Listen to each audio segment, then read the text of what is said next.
Once upon a time, in a small village in Nigeria, there was a beautiful young woman named Amara. She was kind and friendly, and everyone loved her. But Amara had one wish: she wanted to marry a man who had lots of money. In the same village, there was a young man named Emeka. Emeka was very smart and very kind. He loved Amara and wanted to marry her. But Emeka wanted to make sure Amara loved him for who he was, not for his money. So Emeka came up with a plan. One sunny day, Emeka dressed up like a poor man. He wore old clothes and looked very tired. He went to Amara's house and knocked on the door. Amara opened the door and saw the poor man standing there. "Hello, Amara," Emeka said with a big smile. "Will you marry me?" Amara looked at him and frowned. "No, I can't marry you," she said.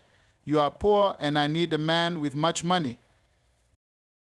Emeka felt sad, but he understood. He nodded and walked away. Amara closed the door and went back inside. Days went by and Emeka tried again. This time he brought Amara a beautiful flower he picked from the garden. "Amara, please marry me," Emeka said, holding out the flower. Amara shook her head. "No, I told you before, I need a man with much money, not a poor man like you." Emeka sighed and walked away again. One day, the king of the village decided to have a big party. He invited everyone, rich and poor. Emeka decided it was time to reveal his true self. He dressed up in his finest clothes and went to the party. When Amara saw Emeka, she was very surprised. "Who is that handsome man?" she asked her friends. "That is Emeka," they said. "He is very rich and very kind." Amara felt sad and confused. She remembered the poor man who asked her to marry him. She realized it was Emeka all along. Amara walked up to Emeka. "Emeka, I am so sorry," she said. "I did not know it was you. Will you forgive me and marry me now?" But Emeka looked at her and shook his head. He wanted to know if Amara had learned her lesson. "Amara, you need to learn that love is more important than money," he said. "I need time to think."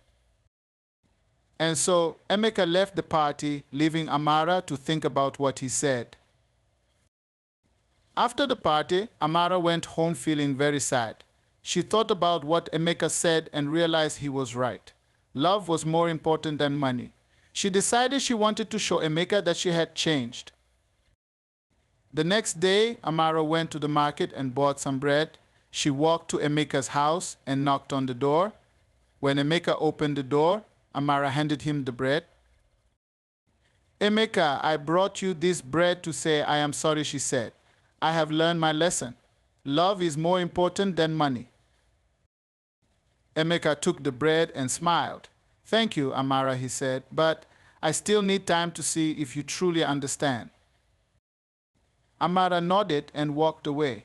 She knew she had to be patient and prove to Emeka that she had really changed. Days turned into weeks, and Amara continued to show kindness to everyone, not just Emeka. She helped the old women in the village carry their baskets. She played with the little children and shared her food with those who had none. Slowly, the villagers saw that Amara was different now. She was kinder and more caring. One day, Emeka decided to test Amara one last time. He dressed up as a poor man again and went to her house. This time he asked for some water. Amara did not hesitate. She brought him a cup of water and a piece of bread. "Here you go," she said with a warm smile. "Is there anything else you need?" Emeka looked at Amara and saw the kindness in her eyes. He knew she had truly changed. He took off his disguise and revealed himself. "Amara, you have shown me that you understand what is truly important," he said. "You have a kind heart, and that is what matters most. Will you marry me now?" Amara's eyes filled with tears of joy. "Yes, Emeka," she said, "I will marry you." And so Amara and Emeka got married in a beautiful ceremony. The whole village came to celebrate their love. They lived happily ever after, always remembering that love and kindness are worth more than all the money in the world. Amara and Emeka's wedding was the talk of the village for many days. Everyone admired how their love story had turned out. They lived happily, and their love grew stronger with each passing day. One sunny morning, Emeka had to travel to a nearby village for business. Before he left, he hugged Amara tightly. "I will be back soon, my love. Take care of everything while I am gone," he said.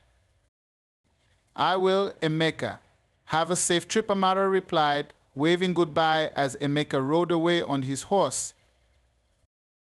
While Emeka was gone, Amara continued to be kind and helpful to everyone in the village.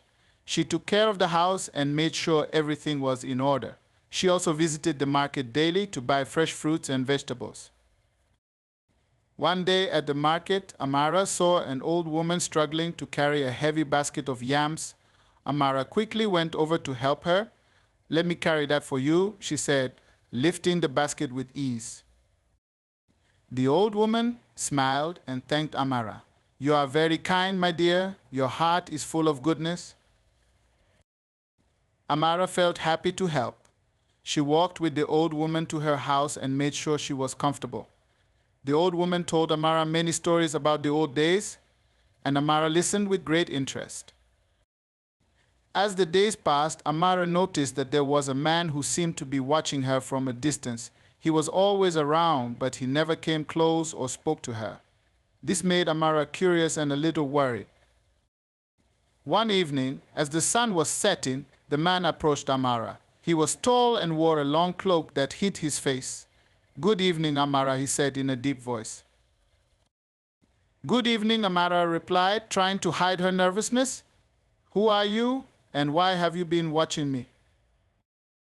The man removed his hood, revealing a kind face.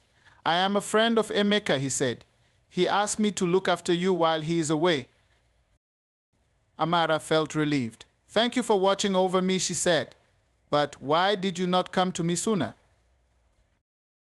The man smiled. "I wanted to make sure you were safe from a distance. Emeka cares deeply for you and wanted to ensure nothing happened to you while he was gone."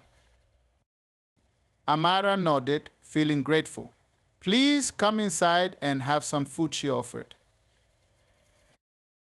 The man accepted her invitation, and they sat down to eat. As they talked, Amara learned that his name was Obi, and he had known Emeka since they were children. Obi told Amara many stories about Emeka's adventures and how much he loved her. Meanwhile, Emeka's business trip was going well, but he missed Amara terribly. He finished his work quickly and started his journey back home. Along the way, he thought about how much Amara had changed and how proud he was of her.